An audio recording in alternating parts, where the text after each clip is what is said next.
Hi everyone, in this video you'll learn what is CSS Z-Index Property and how it is used. Elements positioned on a web page may overlap each other. The Z-Index property controls the stacking order of elements, determining which element appears in front of or behind others. This order can be adjusted to either raise or lower an element relative to its counterparts. As you can see in this code, the negative z-index of -1 is applied to the image, which will position it behind the text content on the page, as you can see in this preview. Note that the z-index property is effective only on elements that have a defined position, such as position absolute, position relative, position fixed, or position sticky. Additionally, it applies to flex items, which are direct children of elements with display flex. Here we have another z-index example.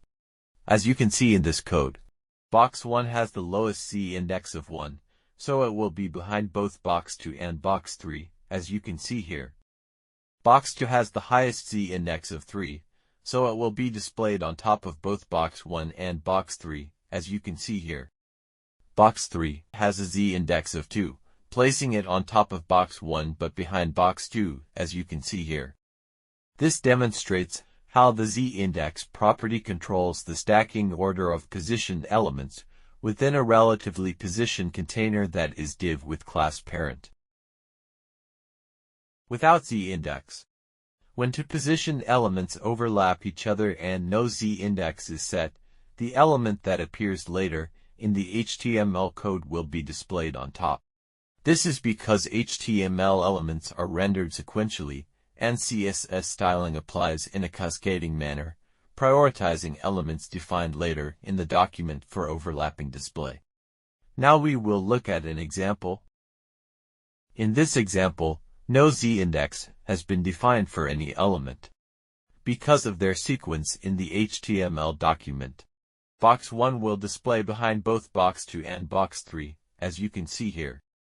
Box 2 will display on top of box 1 but behind box 3, as you can see here.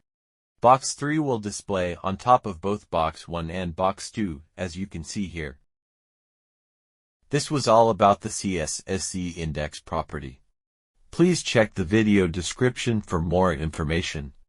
Also, don't forget to subscribe to our YouTube channel for more tutorial videos.